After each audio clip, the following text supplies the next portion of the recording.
Detrás de cada bata hay un alma llena de relatos. La Mera Vena, por Rock and Soul 91.9 FM. Bonito día para todos, bonito sábado, bienvenidos al capítulo número 43 de La Mera Vena. Y bueno, pues hoy por su naturaleza es un día muy especial para La Mera Vena. Fíjense que yo me di a la tarea de traerles un regalito a todos los radioescuchas que son asiduos a este programa y que nos hacen el honor de sintonizarnos cada sábado a las 8 de la mañana. En este capítulo número 43 decidí darles este regalo tan grande de traerles una especialidad muy, muy particular. ¿Quiere usted conocer el perfil de nuestro médico? Vamos a escuchar esto. Por primera vez en La Mera Vena aprenderemos sobre una rama de la medicina tan necesaria como incomprendida, la psiquiatría. El doctor Ramiro Valles Azcona supo desde niño que quería ser médico, pero fue durante la carrera cuando una experiencia personal cambió por completo su destino. Acompañar a su madre durante una severa depresión y verla recuperarse gracias al tratamiento psiquiátrico le confirmó que dedicaría su vida a la salud mental. Hoy trabaja para romper los estigmas que durante muchos años rodearon a estas enfermedades y para demostrar que un trastorno mental no define a una persona y que buscar ayuda nunca debe ser motivo de vergüenza. Esta mañana conoceremos al médico que escucha antes de diagnosticar, que entiende que detrás de cada paciente hay una historia y que ha hecho de la empatía una de sus herramientas más importantes. Este médico egresado del Instituto Jalisciense de Salud Mental y Adicciones, SALME, llega a los micrófonos de La Mera Vena y lo recibimos con un fuerte aplauso. Bienvenido. ¡Bravo! ¡Bravo! Bienvenido. ¿Cómo estás, Ramiro? Qué placer tenerte en este programa. Buenos días, Carlos. Un gusto estar aquí. Muchas gracias a tu equipo y a ti por la invitación el día de hoy. Saludos a todos tus radioescuchas y esperemos tener un momento muy ameno aquí con usted. Muy, muy ameno seguramente, porque aprender en este programa pues es una de las prioridades. Y yo quiero preguntarte para arrancar, ¿cómo está la mente y las emociones de un médico que llega a un podcast sin esperarlo? Un médico que llega a una entrevista especial dedicada para él, una hora. ¿Cómo está la mente?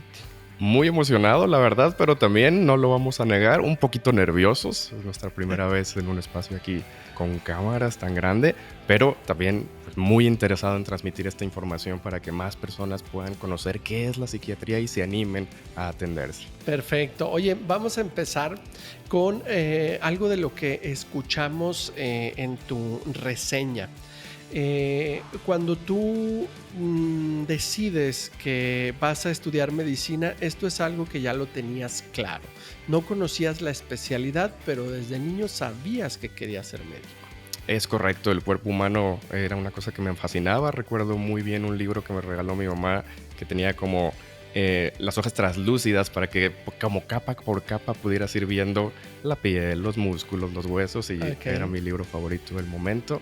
Me gustaban también mucho los dinosaurios, en algún momento también contemplé la paleontología, pero luego me enteré que todos los dinosaurios estaban muertos, entonces preferí estudiar a los vivos que eran los seres humanos. Oye, y luego también pues ese gusto perduró muy a pesar de que tu mamá te incitaba a que fueras ingeniero, porque pues la visión de ella estaba clara, que pues la tecnología y la construcción iba a ser el futuro, ¿verdad? Sí, mi mamá trabajó en la Secretaría del Trabajo y Previsión Social, entonces ella tenía como muy claro que toda esta cuestión tecnológica era lo que venía y lo que iba a sostener a este mundo, entonces me trataba de meter ahí como la idea de, oye, esto suena bien, hay potencial, podría ser ese tu camino, pero finalmente yo estaba como muy decidido a ser médico. Porque además fuiste desobediente y eso fue un gran regalo para la sociedad, el que tuviéramos un muy buen psiquiatra. Estudiaste en la preparatoria en el TEC de Monterrey, ¿verdad?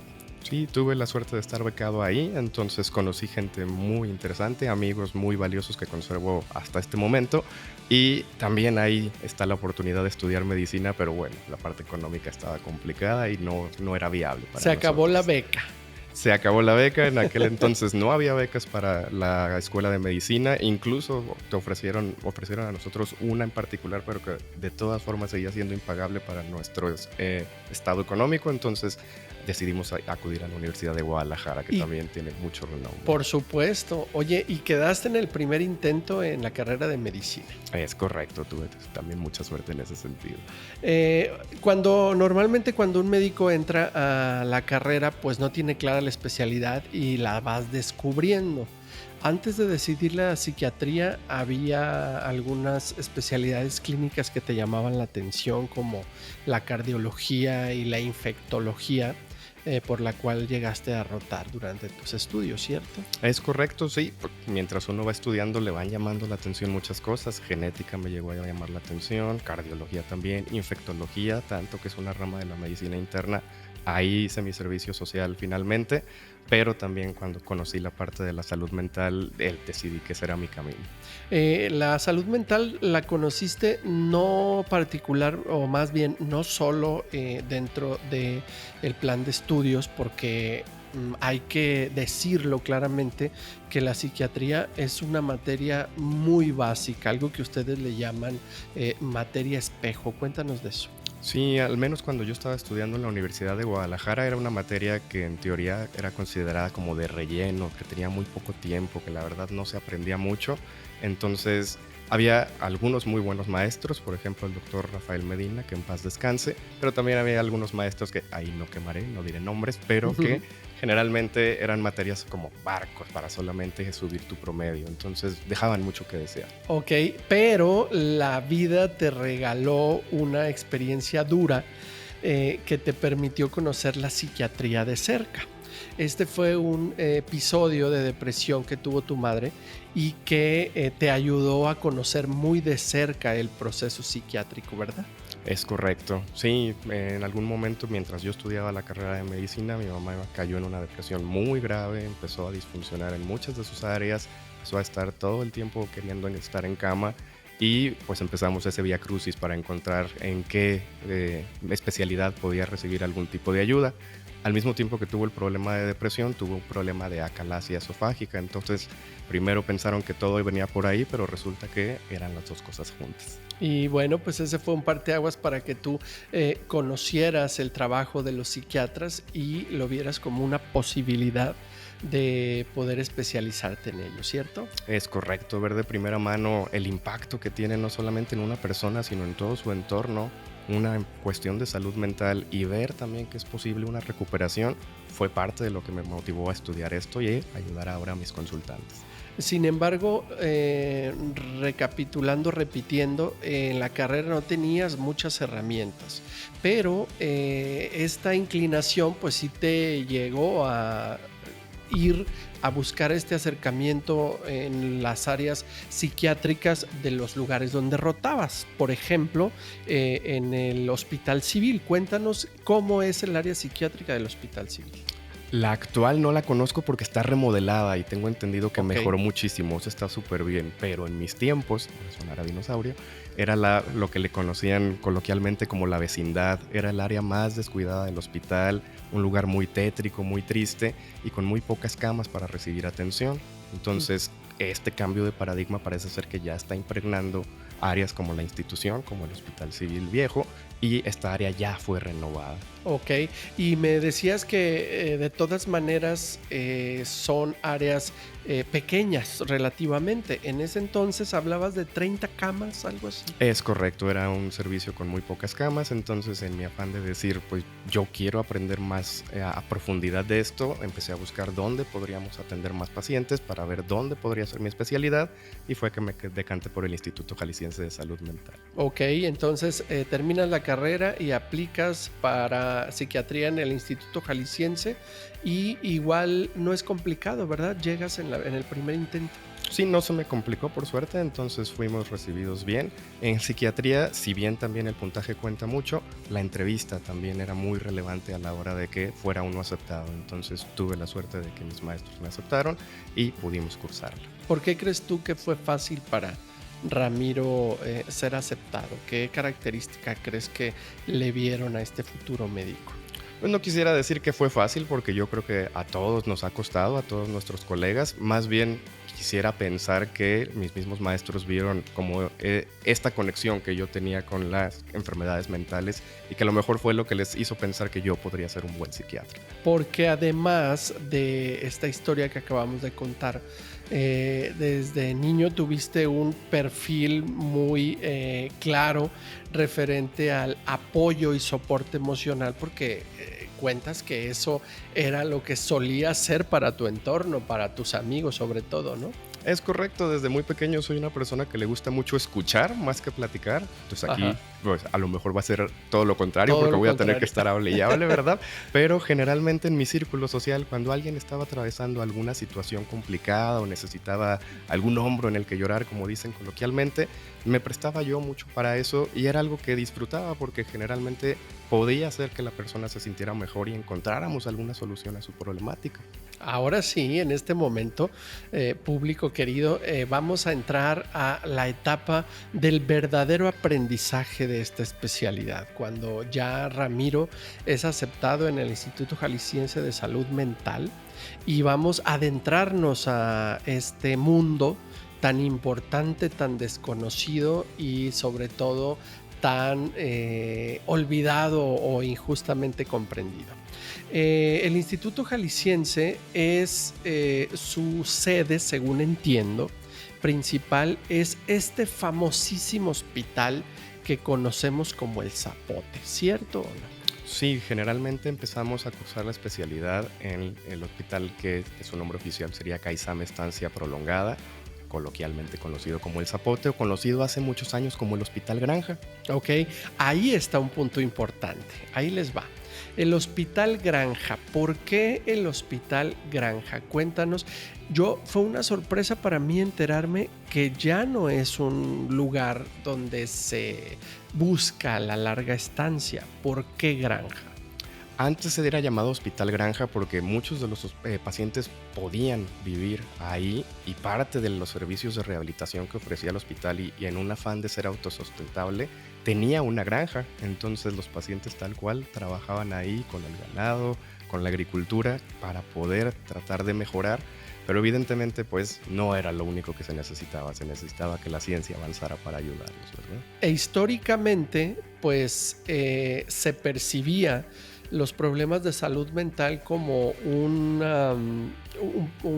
padecimiento que obligaba al aislamiento.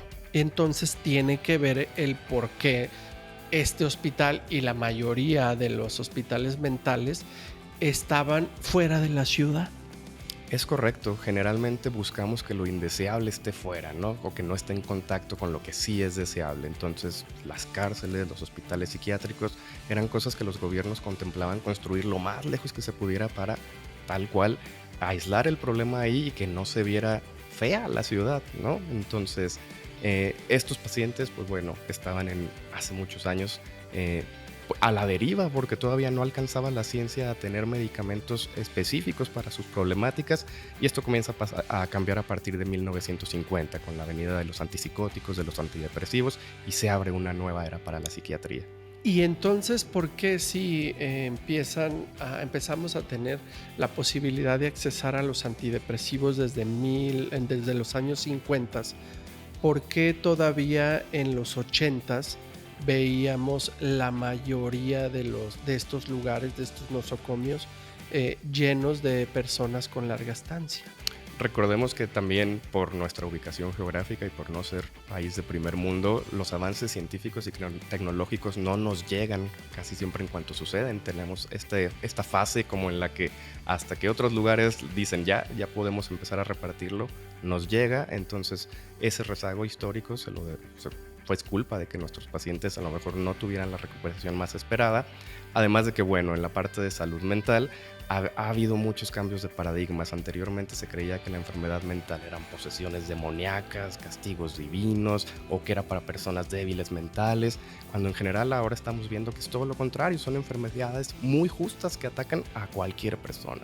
Oye, antes de irnos al primer corte comercial, me gustaría también completar este espacio histórico de este Hospital Zapote, que también tiene que ver con su origen, o parte de su historia está relacionada con el Hospicio Cabañas.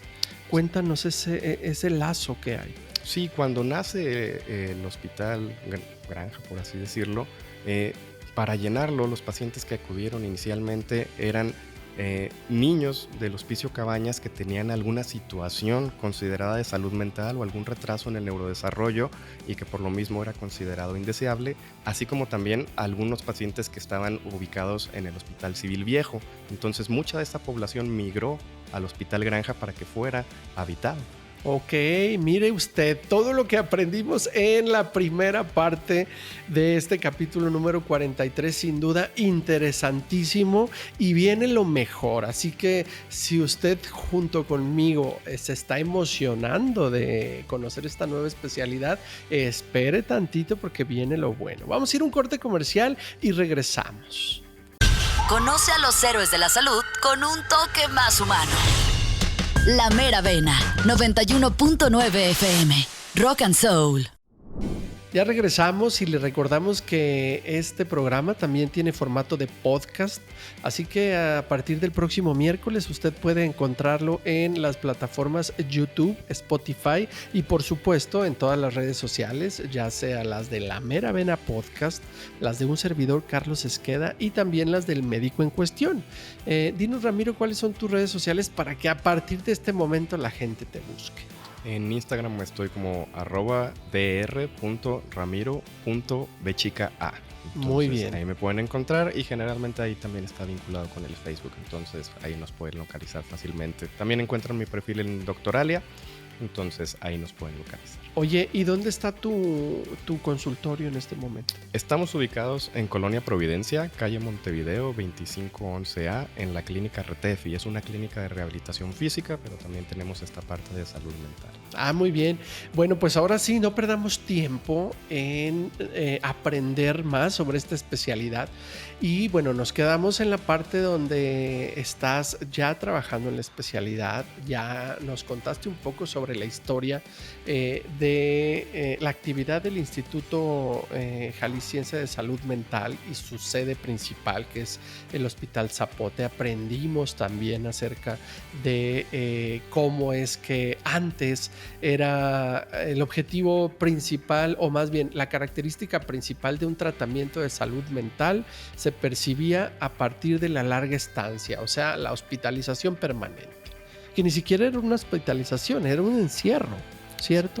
Sí, lo podríamos considerar así, tal cual, y esa era una parte muy triste, porque entonces no le resolvía nada a la persona, le resolvía un problema a la sociedad, pero el paciente seguía sufriendo. Entonces, con el cambio de paradigma y los nuevos medicamentos que llegan para poder hacer intervenciones y con esta nueva idea de rehabilitar, de poder reinsertar a la sociedad, comienza a haber nuevos programas, nuevas moléculas, nueva investigación que permite que todas estas personas a lo mejor empiecen a poder encontrar una mejor calidad de vida. Ok, y vamos entonces también definiendo el objetivo que tenía la psiquiatría, que también ha cambiado completamente, porque antes era un asunto de contención más que recuperación. Lo que hacía el psiquiatra era tratar de evitarle a la sociedad un problema mayor, pero como dices tú, no los curaban. A ver, partamos de ahí. ¿Cómo es que ha cambiado esta percepción? El nuevo paradigma es prevención. Prevención para luego tratar en caso de que ya se presente algún problema de salud mental y, como tú bien lo mencionaste, recuperación. Tratar de que la persona pueda recuperar toda su calidad de vida, pueda hacer todo el funcionamiento clásico y ser independiente, o en los casos donde no se logra eso, llegar a desarrollar la mayor autonomía posible. Fíjate que yo recuerdo que cuando yo era niño, en todas las colonias, en todos los núcleos sociales, siempre había una persona considerada y llamada malamente como loco. ¿Por qué había tantos personajes que hoy ya no se ven tanto? Yo creo que se debe a que hay más acceso a los servicios de salud, a que a lo mejor estas personas ya pueden acceder a un tratamiento específico, a algún medicamento o algún apoyo social para no estar en las calles, pero el problema no ha sido resuelto al 100%, todavía seguimos coloquialmente, como dicen, ¿no?, teniendo los loquitos de centro, que sería importante que recibieran una valoración. Y bueno, aquí a lo mejor un tema un poquito polémico, pero hubo la sensación en la ciudad de que hubo limpieza, ¿no?, para recibir a la gente que viene al mundial. Exacto, que no están nada más, están removidos, ¿no? Reubicados. Oye, y entonces eso me lleva a pensar que pues estábamos llenos de malos diagnósticos. O sea, me lleva a pensar que mucha gente estaba aislada de manera injusta y se pudo haber evitado si hubiéramos tenido los conocimientos de hoy. Sí, no culparía yo a los doctores porque también eran víctimas de su tiempo. En su momento hicieron lo que pudieron, ¿no? Entonces, con todo este avance tecnológico que ha habido en la investigación, en los nuevos tratamientos, en nuevas alternativas para ayudar a las personas, es como ha cambiado entonces el pronóstico. Ok, y también ha cambiado entonces el modelo de consulta, porque como el objetivo es distinto hoy día, entonces quiero entender que su consulta para poder llegar a un diagnóstico tiene que ser a través de descarte, ¿no? O sea, primero identificar de dónde viene el trastorno, ¿es así? Es correcto, no hay que olvidar nunca que somos médicos, entonces también tenemos que buscar posibles causas de otras patologías que puedan explicar la sintomatología del paciente. Es muy común que en una consulta le vayamos a pedir al paciente estudios de sangre, estudios de orina, cuando es necesario alguna neuroimagen, a lo mejor un electrocardiograma, para poder determinar si la problemática viene, por así decirlo, del cuerpo o de la mente. Ok, y entonces entendemos que hay trastornos que son del cuerpo. Esto quiere decir que son derivados de alguna otra enfermedad física. Es correcto. Esta dicotomía de cuerpo-mente simplemente es para cuestiones didácticas, pero la verdad es que no puede funcionar un cuerpo sin una mente y viceversa, ¿no? Entonces, hasta la fecha, tal vez esto cambie más adelante con la tecnología. Pero entonces es muy común que si el cuerpo se desequilibra, la mente se va a desequilibrar, o si la mente se desequilibra, el cuerpo se va a desequilibrar. Entonces es por eso importante que revisemos que nuestro paciente esté comiendo bien, que esté durmiendo bien, que no tenga algún tipo de anemia, que no tenga algún problema tiroideo, porque esto podría explicar por qué está entonces disfuncionando su mente. Y entonces quiere decir que ustedes los psiquiatras son un lazo de apoyo muy importante para otras especialidades médicas. Totalmente de acuerdo, trabajamos en equipo con todas ellas. Muchas veces problemas, por ejemplo, reumáticos, enfermedades autoinmunes con mucho dolor, pueden desarrollar síntomas ansiosos, síntomas depresivos, y eso entonces va a hacer que probablemente no respondan tan bien al tratamiento como quisiéramos. Entonces, cuando los mandan a que le hagamos una valoración en psiquiatría, un manejo en conjunto, su pronóstico suele ser más favorable. Ok, oye, ahora esto hablando de la parte física, ¿no? Que los problemas de salud mental se pueden derivar a partir de enfermedades, algunas otras enfermedades físicas. Ahora hablemos de lo que sí viene de la mente, lo que sí viene de la parte neurológica. Hay otras enfermedades que son directamente por trastornos neurológicos, ¿cierto? Es correcto. Algunas lesiones cerebrales, algunos sangrados, algunas tumoraciones también pueden dar sintomatología psiquiátrica, y es por eso que es muy importante poder clasificarlo para saber cuál va a ser el abordaje más adecuado. Y otro aspecto también muy importante es el aspecto genético.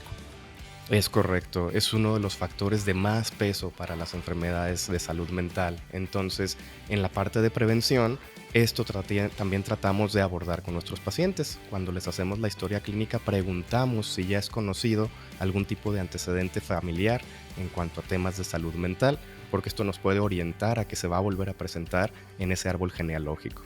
Bueno, entonces en esta consulta de eso se trata el descarte. ¿no? ¿En qué orden va ese descarte? Lo hacemos todo al mismo tiempo. Ok. ¿Sí? Porque normalmente cuando llegan las personas a un servicio de psiquiatría han vagado por una infinidad de otros doctores, a veces hasta el brujo, hasta el chamán, porque todavía no encuentran algún arreglo para su problema. Entonces también tenemos que tratar de resolver lo más pronto que se pueda. Muy bien. Oye, y ahora definamos entonces cada una de los problemas mentales más frecuentes, porque son un montón. Yo antes de conocerte, pues conocía algunos conceptos como la depresión, el trastorno límite de la personalidad, pero hay un montón. A ver, ¿cuáles son esos? Los más comunes que vemos en consulta es el trastorno depresivo mayor, el trastorno de ansiedad generalizada, el trastorno de pánico, trastorno obsesivo compulsivo, trastornos relacionados con uso de sustancias. Podemos también ver algunos trastornos del sueño, trastornos de la conducta alimentaria y algunos problemas también del neurodesarrollo. Entonces sí, la lista es muy grande como para nombrarla aquí, pero estos son los más comunes. Mencionaste uno que implica un cuarto del porcentaje de los pacientes de salud mental que está relacionado con el consumo de sustancias, ¿verdad? Es correcto, es muy pesado el problema aquí en México. Entonces, muchos de los problemas a veces se vuelve como esta pregunta del huevo o la gallina. ¿Qué será?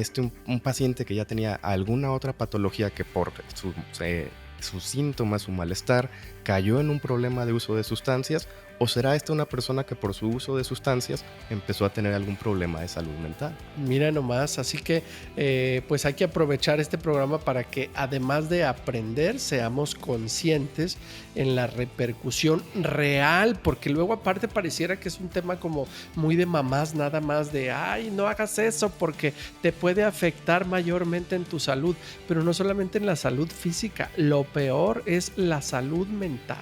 Al consumir drogas estamos afectando directamente nuestra salud mental, ¿cierto?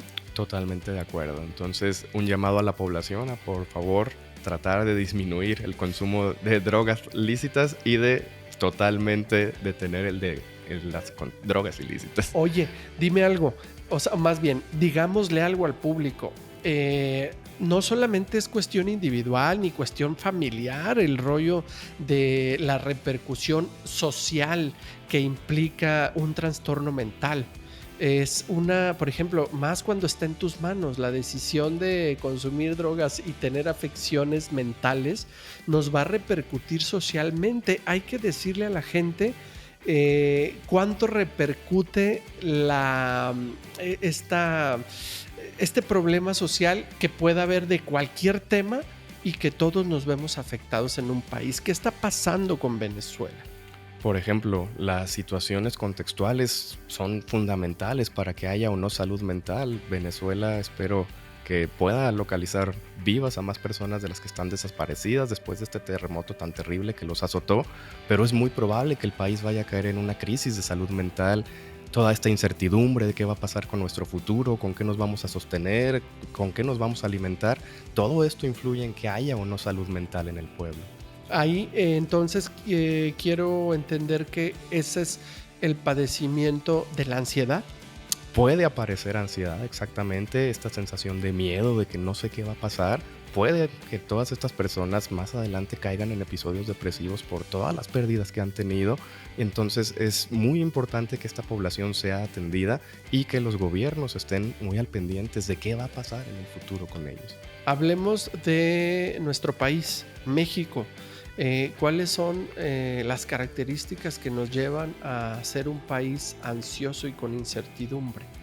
Uno de los temas que más pega aquí y más en nuestro estado es el tema de los desaparecidos, ¿no? Las desapariciones forzadas implican un golpe durísimo a las familias que tienen a una persona en esta situación. Entonces, estas personas van a vivir con una situación de incertidumbre constante que puede acabar en un problema de ansiedad o puede acabar en un problema de depresión, o para tratar de lidiar con ella puede que acaben en un problema por consumo de sustancias como para anestesiar sus sentimientos. Y que nos sigue repercutiendo a todos, porque por ejemplo, esas familias separadas, ¿cómo nos repercute socialmente? Te voy a poner un ejemplo. ¿qué pasa con esas familiares que se quedan llenos de ansiedad y que tienen que trabajar todos los días y que deciden la salida de consumir sustancias y luego de qué manera pagamos todos eso? Pues lo pagamos todos porque, número uno, pues vivir en un lugar donde esto es el pan de cada día, un desaparecido más, es un miedo constante, ¿no? Cada que alguien sale a la calle, que tu familiar se va a alguna fiesta, que tu amigo te dice que va a salir a tal lugar, el miedo de llegar al día de mañana, entonces eso promueve que haya una ansiedad constante en nuestra población. Entonces, la población de médicos no se salva de este riesgo porque ustedes como médicos, además del proceso tan largo de estudios, también tiene mucho que ver que tienen en sus manos la responsabilidad de salud, sobre todo en el estado actual de los espacios públicos. También les genera a ustedes un nivel alto de ansiedad, ¿no? Sí, recordemos que somos humanos, ¿no? A veces a los consultantes, a los pacientes se le olvida que su doctor también come, también duerme, también ríe. Entonces estamos expuestos a una infinidad de estresores también. Durante los años formativos el estrés es aún mayor porque en este país en particular las condiciones para hacer una residencia médica son bastante duras. De hecho, la ley ya ha estado cambiando porque al fin está reconociendo que hay violación a los derechos humanos de los residentes, y aquí aprovecho para hacer un llamado a las instituciones del Instituto Jalisciense de Salud Mental, porque en particular sabemos que con los residentes de Salme ahorita hay una situación peculiar y están trabajando bajo protesta porque no se están respetando sus derechos. Ok, miren nada más, ya nos metimos a todas las áreas porque a final de cuentas la situación emocional de todos los seres humanos de este planeta nos repercuten a todos, ¿no? De manera no indirecta, es de manera directa. Todo lo que ocurra con los habitantes de este país a nivel emocional nos va a repercutir a todos. No vivimos en una burbuja, no podemos separarnos de nuestro contexto, entonces el contexto va a influir directamente en cómo estamos y eso va a verse reflejado en nuestra salud mental. Híjole, mano, qué fuerte y qué aprendizajes tan importantes estamos teniendo esta mañana. Vamos a ir a nuestro segundo corte comercial y regresamos en Joda para aprender más de la psiquiatría. Sus anécdotas son nuestra medicina. Estás escuchando La Mera Vena. Estamos de regreso y yo quiero contarle que yo estoy tan emocionado que es la primera vez que no estoy siguiendo mis fichas que la producción me preparó, porque no he visto ninguna pregunta porque todas las traigo en la cabeza.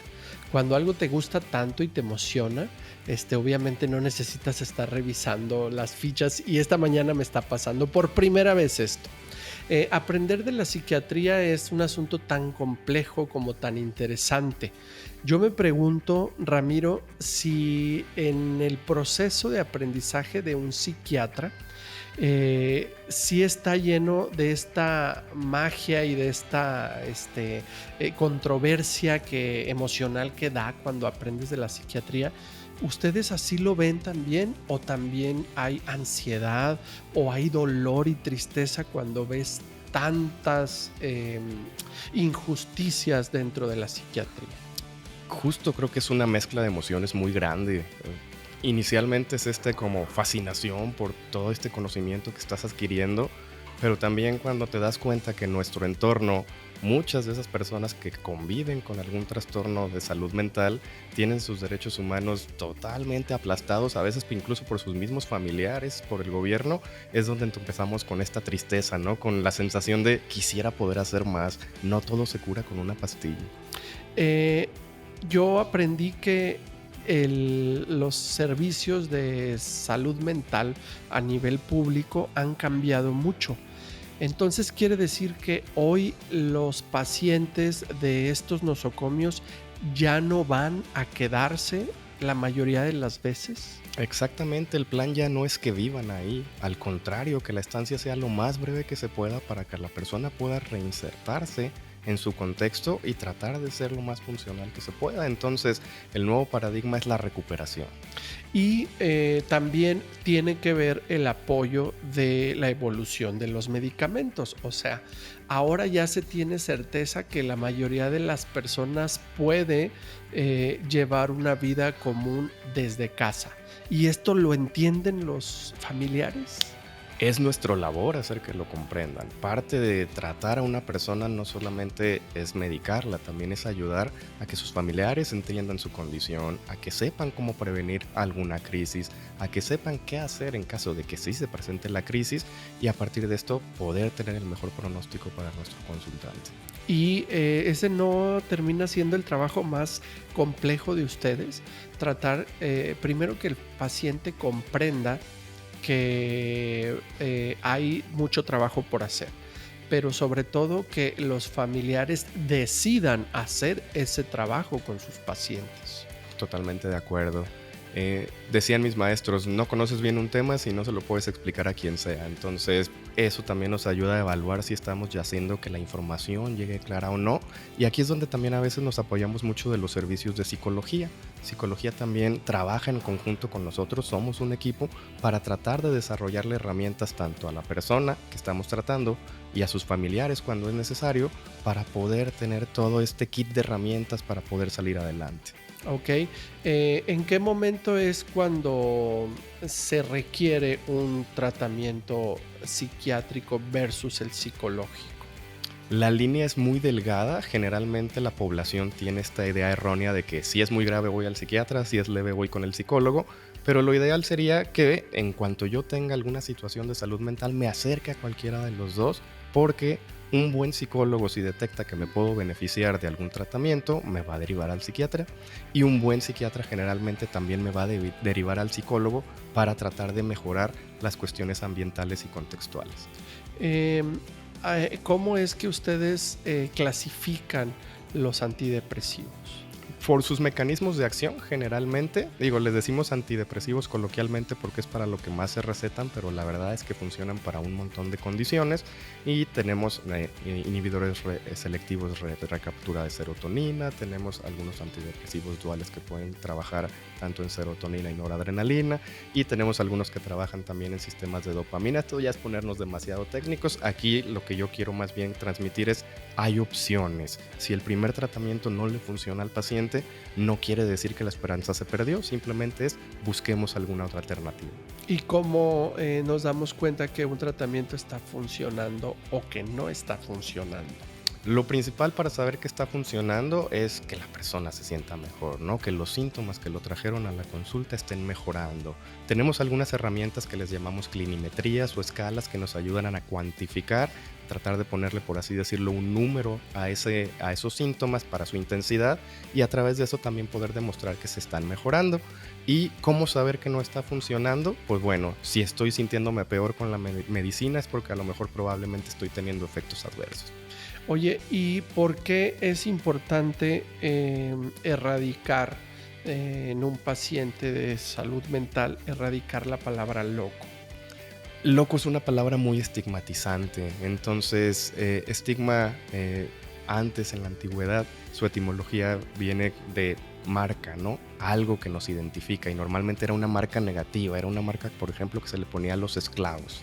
Entonces, etiquetar a alguien con esta cuestión hace que generalmente lo descalifiquemos inmediatamente. Entonces, en vez de pensar que simplemente nos centremos en que esta persona tiene un problema, no que la persona es el problema.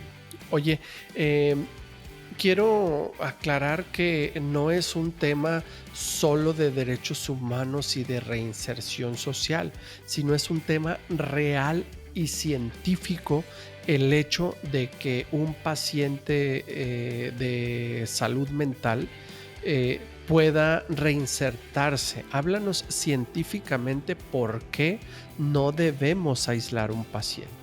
El aislamiento es factor de riesgo para otras clases de enfermedades, por ejemplo, más depresión en algún caso. Entonces, el aislar a un paciente no solo habla de la falla de un tratamiento, habla de la falla de una sociedad, de por qué no podemos convivir con esta persona. Entonces, yo creo que el trabajo del psiquiatra va más allá de la medicina, va también a ayudar a entender a todas estas familias, a todas estas personas que podemos llevar, como dicen, la fiesta en paz y en la mayoría de los casos incluso recuperarnos totalmente. Oye, ahora hablemos de la repercusión. Si fuera esto un tema, un padecimiento neurológico, o sea, que viene directo del cerebro o incluso genético, ¿cuál sería la repercusión de la salud física de un paciente? Si una persona que tenga algún problema de salud neurológico, por ejemplo, alguna epilepsia muy grave, se va a ver vista mermada también su salud física porque, por ejemplo, no va a poder realizar la actividad deportiva que a lo mejor le gusta, ¿no? Por ejemplo, natación. A lo mejor si el doctor le dice, tu epilepsia está tan grave que no sabemos cuándo vas a convulsionar, pues no te puedo dejar nadando porque ahí a lo mejor te puede dar un ataque, ¿no? Entonces, como efecto dominó se van mermando todas las esferas de nuestra vida. Entonces, es muy importante poder detectar por dónde viene el problema para generar el abordaje específico que nos pueda brindar la mejor solución y en el caso que ideal, la recuperación total de esto. Vamos a brindarle mucha esperanza al público que está escuchando. ¿Qué porcentaje hoy día, con el alcance médico y científico que tenemos, qué porcentaje de pacientes que llegan con algún problema de salud mental puede recuperarse y reinsertarse socialmente? Varía mucho dependiendo del diagnóstico, pero para ser así como de manera muy general, yo diría que alrededor del 80% logramos recuperarse. Y los que no logramos recuperarlos al 100%, al menos buscamos alternativas para que sean lo más funcional dentro de sus contextos posible. Hay un muy pequeño porcentaje de los pacientes de salud mental que incluso permanecen internos, de los pocos, que podríamos considerar que pertenecen a la vieja escuela de los tratamientos de salud mental, ¿cierto? Sí, todavía quedan algunos pacientes que viven tal cual en algunas unidades de psiquiatría. La ley incluso ya generó un plan para la desinstitucionalización, o sea, tratar de que esto no vuelva a suceder nunca más.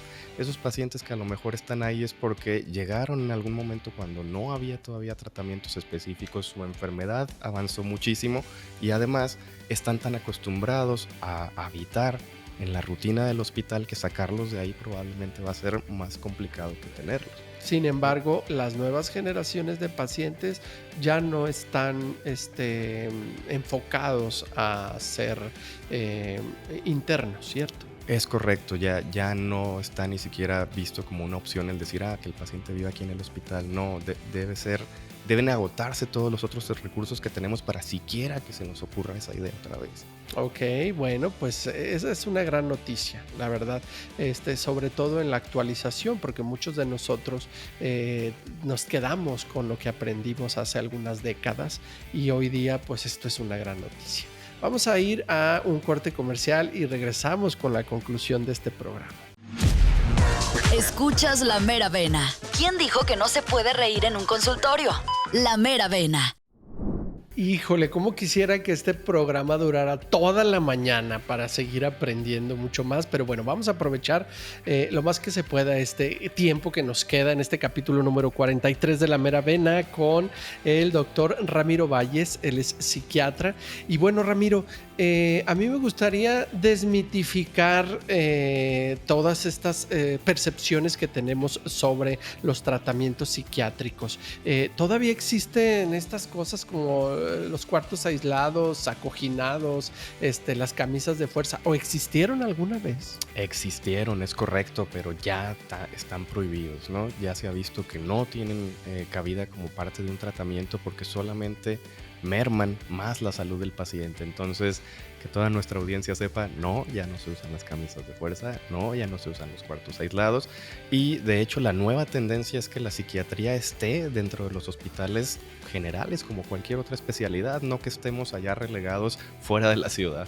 Entonces, ¿y si estamos avanzando con eso? ¿Cada hospital público tiene su área de psiquiatría? Aún no, pero se supone que es el nuevo programa que se está buscando, tratar de que en todas las unidades de medicina general haya al menos tenemos algunas camas de psiquiatría. Ok, muy bien. Oye, pero lo que sí es cierto, y eso creo que no va a ser tan fácil de modificar, es que la naturaleza del tratamiento psiquiátrico sí tiene mucho que ver con, o más bien sí marca la diferencia con los diferentes estratos sociales, ¿no?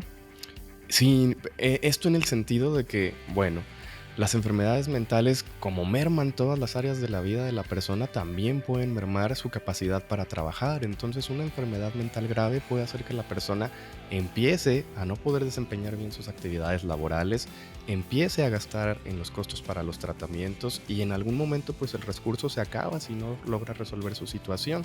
Entonces, sí, lamentablemente a veces la economía es uno de los factores que nos impide un manejo adecuado. Esto evidentemente en las instituciones está tratando de paliarse con mayor accesibilidad a medicamentos, pero bueno, tú sabes que aquí en nuestro país eso todavía está un poquito lejos de ser una realidad. Es cierto. Oye, cuéntanos, ¿qué es lo que tenemos que saber cuando llegamos a una consulta psiquiátrica? ¿Cuáles son los procesos? Lo primero que les pido es vayan sin miedo, porque la mayoría de los pacientes viene con miedo pensando que somos brujos, que somos chamanes, que estoy esperando ahí ya con la camisa de fuerza para que en cuanto abra la puerta me lo lleve. Que los van a encerrar. Exactamente, y no, el psiquiatra debe ser parte de tu equipo, tienes que sentir que está trabajando contigo, para ti, para tu bienestar. Entonces, una consulta de psiquiatría se parece mucho a otra consulta médica. Entras y te vamos a preguntar quién eres, de dónde vienes, cuál es tu historia, qué antecedentes familiares tienes, si ya conoces que tienes alguna enfermedad, qué síntomas tienes en este momento. Y en este sentido también yo le pediría mucho a los pacientes la honestidad, porque si no nos dicen los síntomas que están teniendo, ya sea por miedo o por vergüenza, no vamos a poder ayudarlos de la manera más adecuada. Ok, oye, ¿y Ramiro Valles tiene o ha tenido algún problema de salud mental? Sí, he tenido episodios depresivos. Como dije hace algún momento, cursar la carrera de medicina no suele ser algo tan fácil y menos una residencia. Entonces, sí, yo y muchos de mis colegas llegamos a tener problemas de salud mental durante la formación y entonces también esto nos ayuda a dos cosas. Número uno, comprobar la efectividad de los tratamientos y número dos, poder empatizar más con nuestros consultantes porque sabemos lo que se siente estar ahí. Oye, los nuevos tratamientos, los medicamentos, en su mayoría no dan resultados de inmediato. Es correcto, la mayoría de los tratamientos, hablando específicamente en este caso a lo mejor de los antidepresivos, que son los medicamentos que más usamos en psiquiatría, suelen tardar de 2 a 4 semanas promedio para empezar a funcionar. Entonces también es fundamental explicarle esto a los consultantes para que sepan como cuál es el camino que van a seguir, que probablemente no se van a sentir mejor de un día para otro, pero si nos tienen la paciencia y la confianza de seguir nuestros tratamientos, podremos tratar de resolverles la situación. Háblanos de las altas y el mantenimiento que se tiene que dar después de un tratamiento completo. Okay. El alta suele variar mucho dependiendo del tipo de diagnóstico al que nos estamos enfrentando, pero sí no suelen ser tratamientos cortos. Estamos hablando de que si es un esquema muy breve, a lo mejor va a ser 6 meses a 1 año de tratamiento, y dependiendo de si es la primera vez que la persona está frente a una crisis o si ya ha habido crisis previas en el pasado. Entonces es importante también tener esta comunicación para saber cuánto tiempo va a durar el tratamiento y que es muy importante no retirar el tratamiento antes de que nos dé luz verde nuestro tratante, porque la posibilidad de una recaída sube mucho. Ok, y el mantenimiento de un tratamiento psiquiátrico va a permanecer, o sea, ¿puede volver el problema de trastorno? Sí, en algunos casos las enfermedades son lo que llamamos recurrentes. Esto quiere decir aparecen, se van, aparecen y se van.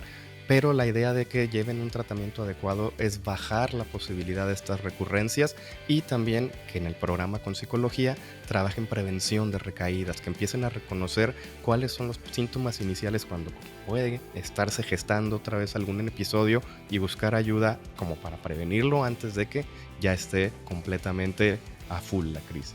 Bueno, dicen que a veces si uno no lo ve, no lo cree.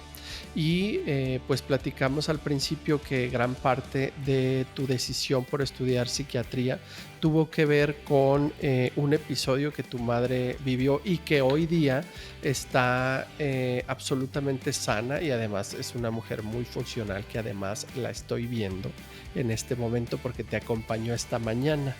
He visto que en muchos momentos de tu vida esta persona sigue siendo muy importante. Hoy la tenemos aquí enfrente y me gustaría cerrar este programa diciendo o preguntándote qué es lo que hubiera ocurrido de tu vida profesional si no hubieras tenido a tu madre. Pues estaría perdido, yo creo.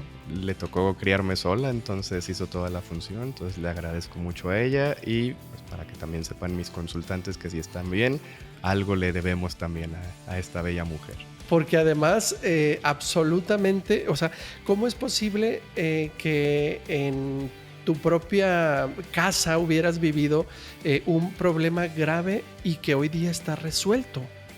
Si tú viviste el internamiento de tu madre por una crisis y que hoy en día es una profesional sumamente resuelta. Entonces yo quisiera que ese ejemplo sea esperanza para los demás, ¿no? Si a mí me tocó verla recuperada, por suerte, yo quiero ser ese vehículo para que algunas otras personas puedan tener recuperadas a sus familiares o a sí mismos. Pues con eso cerramos este programa. ¿Qué le parece a usted? Por lo menos yo me quedo muy feliz, muy satisfecho de haber vivido esta hora, porque aprendimos cosas maravillosas de ti, Ramiro. Yo te agradezco mucho que la vida nos haya reunido para poder regalarle al público este gran programa. Te agradezco a ti y a toda la audiencia que nos escuchó el día de hoy, también a todo tu equipo que aquí dejó todo muy listo para la producción, y esperemos no sea la última. Oigan, hay que seguir a este doctor en las redes sociales. Estoy seguro que todo el mundo hemos o vamos a atravesar en algún momento por un trastorno emocional que nos lleve a necesitar de un buen tratamiento psiquiátrico. Repítele las redes sociales, por favor. Me encuentran en Instagram como @dr.ramiro.bechica. Ahí está. Y estamos ahí para lo que se les ofrezca. Muchísimas gracias. Ojalá que no se ofrezca, pero la verdad es que el mantenimiento es importante y seguramente más de alguna vez se nos va a ofrecer mientras estemos vivos, ¿cierto? Es correcto. Oiga, pues nos vemos el próximo sábado en el capítulo número 44. Muchísimas gracias por su atención. Gracias, Adrianita, en los controles, y gracias, ingenieros, acá en el piso número 15 del edificio NUS de donde se transmite Rock and Soul. Nos vemos el próximo sábado. Las historias más sorprendentes de nuestros especialistas de la salud las escuchas en La Mera Vena por Rock and Soul 91.9 FM.